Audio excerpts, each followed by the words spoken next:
This Ugly Disease is a must-read book if you have a loved one with dementia. The author of this book is my guest, Don Zoller. The book is written from the perspective of a caregiver explaining the pain and agony of caring for your loved one. Welcome. This is the Unconventional Ministry podcast, where the conversation is about fresh ideas in ministry, innovative approaches, and collaborative efforts. I'm your host, Dennis Weens, Vice President for Ministry Partnerships at SAT7 USA. My guest today is Don Zoller, and we've been connected for a number of years as he's been a volunteer for SAT7. So, Don, welcome to the Unconventional Ministry podcast. Well, glad to be with you, Dennis. It's my pleasure to be able to be part of your podcast and be part of the listening audience.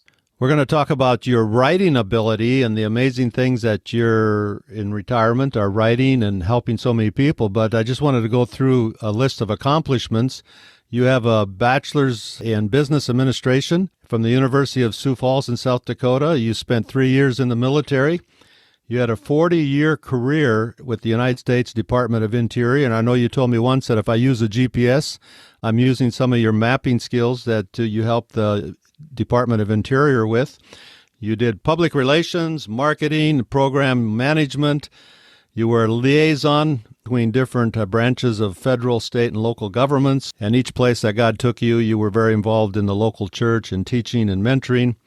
You worked for the Reagan administration as a liaison between different denominations and alliances. You served on a variety of different boards, and you were the missions director at a large church, as well as the director of development for the Raleigh Rescue Mission, and you're a SAT7 volunteer. So this variety of experience has really prepared you for retirement and this new kind of venture you're on, and that is writing. So I guess let's start with, where did this interest in writing start? Well, Dennis, you've done a wonderful job in introduction, but you missed the chief bottle washer job as one of the things that's prepared me. But this really started when I was back in high school. And it started with a short story that I wrote about Herbie the football.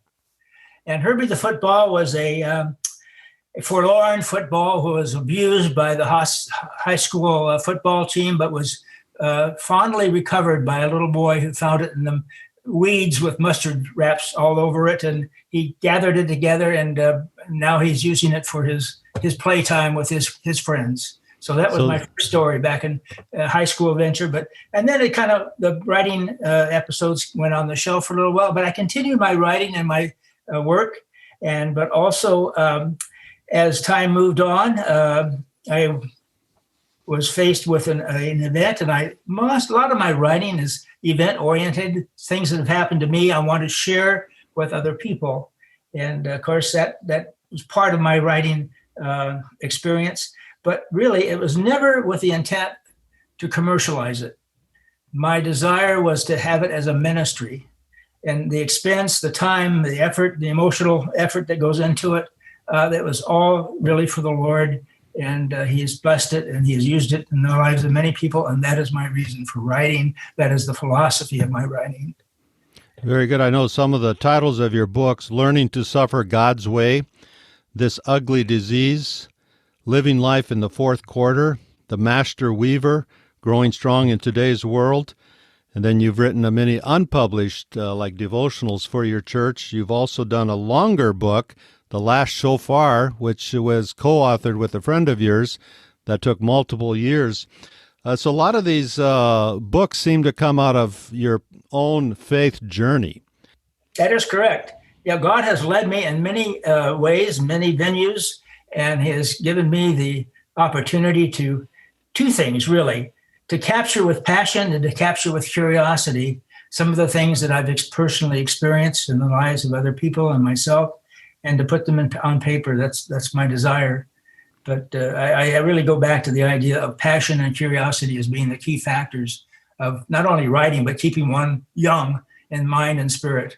I know one of your books that comes to mind is the book, This Ugly Disease, a very personal story of yours. But the way you wrote that was a very unique perspective.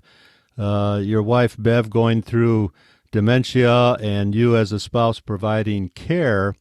But you wrote this book not as one afflicted with that, but one who is providing resources and help to the one afflicted. So it's a very unique, I think, approach. Just talk to us a little bit about that book, That Ugly Disease.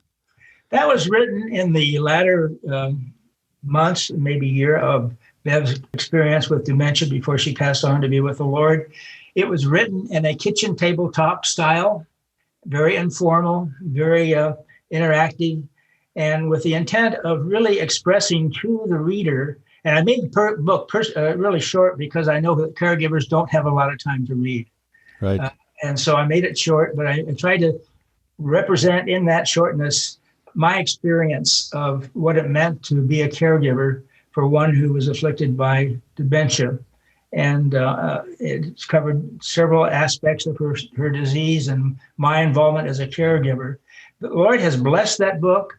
I'm really pleased. It's probably well over 1,000, maybe 1,500 copies in circulation at this point. And so it's been a great book, and I've had great response from not only from reviews, but from personal people contacting me and telling me how much they have valued and appreciated the work that went into that book. So talk to us a little bit. You've written about these personal stories, your own journey of faith, a number of your books. How has writing helped you in your own journey of faith? Then the other side of that question, how is your writing, how do you see that helping others who are reading your different books? Yeah, that's a big question, and I hope I'll be able to provide an answer that's simple and direct on that one. I would say that, number one, out of the writing of various books, and I said earlier that they were based on certain events and experiences that I've had, those experiences in many cases would lead some into depression and feel somewhat detached from what was going on around them. But the Lord just laid upon me and actually nudged me at some points in time to get up and start writing. And it really, I felt God was just using that to not only get things on paper that need to be said, but also keeping my own spiritual alertness and keeping me out of depression and keeping me out of grieving the loss of my wife, for example.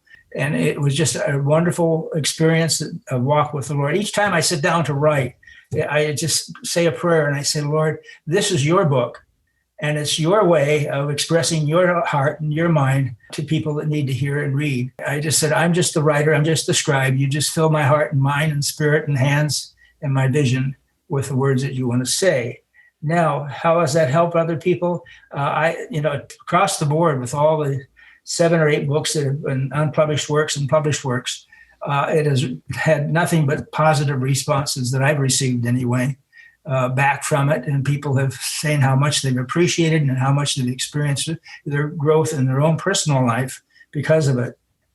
Certain books, for example, or certain articles are not written, not published, I should say. And the two that come to mind readily are Walking with Jesus series. It's the devotional parables of the disciples' perspective and experience walking with Jesus day by day. And the other one was How You Can Write. And it was designed from the author's corner to help people, particularly older people who were during that time were pretty much confined with COVID and could not get out and circulate. But I said, well, here's something to do when there's nothing to do, and you can learn how to write. And here's a simple way of doing it. And that was covered in 11 lessons. But these are all compiled and coupled together and are available through the Trinity Lutheran site that we can talk about later. But it was both of those articles are series, but they have been compiled and are available to people to read. So anyway, apart from that, yes, people have expressed to me the value and the importance of some of the things that they've read in that book that have changed their hearts and their minds. You already answered part of the next question. I was going to ask you, what advice do you have for people who maybe have only dreamed of someday writing something or writing a small book or just putting down on paper thoughts and lessons they've learned? Yeah. you have some resources. I'll put those resources in the notes of this podcast so people can have access to them. But anything else you can think of in terms of encouraging people? Because so many people dream of writing but never have really written anything. So your words of advice will be very important. I can sum all of that up in one word: write. Just sit down and start writing. It doesn't matter if your words are jumbled, mixed up, and not clear, but start writing. And you don't have to think about writing a book. You can write it in a journal and have it in a 3-hole binder and have it available for your children as a legacy for your generation that is to come. And that is a big thing that I found in my own experience in writing many of these things. There was no legacy passed on to me. And I said to other people, you need to write to have a legacy for your children, your grandchildren, and their children, so that they can value what God has done in the lives of each of you. So this, over that one item there, the Author's Corner, how to write from the Trinity Lutheran Church website there is absolutely simple enough, but important enough. Do start writing right now. Where can people find your books? Are they on Amazon, or do you have your own website where some of these books are? Not directly. For example, most of those books, we can go through them by name, but the Learning to Suffer God's Way, The Last Shofar, This Ugly Disease, Living Life in the Fourth Quarter, those 4 are on Amazon and can be found under the author's name, my name, or by title. Book just completed, which is The Master Weaver, is the life story of my wife and I and how God has intervened throughout our life in various experiences. That book is available only on the publisher's bookstore, Book Baby, and that.com, and that can be found there. The other book you had mentioned, Grow Strong in Today's World, is yet into production, and I expect to have that available in August or September, and that will be published or released at the publisher's bookstore and also on Amazon. So we'll put those links in the notes so people have access to it. And I know that you've been a volunteer for SAT7 for quite a while now. How did you first hear of SAT7? Well, it happened when we were still living in North Carolina, and our church was looking for a mission opportunity to support, particularly in the Middle East. And my brother-in-law happened to have some association with SAT7. So I had mentioned that. And so by mentioning that, we linked up with you by telephone. And I was in the process of coming to Kansas at the time. And my wife and I met with you at coffee at Panera's and didn't leave Panera's unchanged. We were captured by the vision and the challenge of working with SAT7 as volunteers, and that's what we wanted to do. But that's kind of the linkage of how we came to SAT7. And so we're very, very thankful for that and appreciative of all the people that we've known and have been able to work with over the years. I remember those early phone calls and how your church was interested, but there were a lot of questions, so I was able to have phone calls with you and attempt to answer some of your concerns and questions, and your church became a supporter, and you became a volunteer, and you moved to the Midwest, and we've really appreciated all the help that you've been, as you've been a voice and an advocate for the church across the Middle East and North Africa. So, Don, this has been fascinating conversation, and encourage people to start writing. Don't worry about all the reasons not to do it. Just think about the good reason to start writing. And like Don now is in his, 8th or 9th book. Talk to us a little bit about the book, The Last Shofar, because I know that took a number of years with your friend to research and write. My co-author was Dr. Joel Menard, and he and I had taught the course. And what it is a alternative or a different perspective in terms of eschatology, that is the end times point of view, and is based on the 7 feasts, and in particular, the Feast of Trumpets of the Jewish ceremonies. And it relates more heavily toward the feast in terms of understanding the second coming of Christ. And it's been a book, and it's still generating royalties after 6 years or 8 years. And it's still a book that's doing quite well for itself. But again, we're not in the business of making money. We're in the business of proclaiming God's word. But that's really the genesis. But it took a long time, from the time that we first started to the time we got the book published, about 7 years in the making. And a lot of research went into that book, a tremendous amount of research. We would spend hours and hours and hours just back and forth over the phone and visiting, putting that book together. And so that book is available on one of our websites that we have, but it's primarily available on Amazon. So I encourage you to get the book, The Last Shofar, and read it, and then let Don know what you think and some of his perspectives on end times. So Don, very good. Thanks for joining me on the Unconventional Ministry podcast. Appreciate your work and your volunteerism for SAT7, and your writing has been beneficial for ourselves, and we've enjoyed reading and following your writing career. So thanks for joining us today. Quite welcome, Dennis. Pleasure to be with you and your listening audience. God bless you all. In our changing world, there are more ways than ever to do ministry. SAT7 as a broadcast media ministry is changing how ministry is done.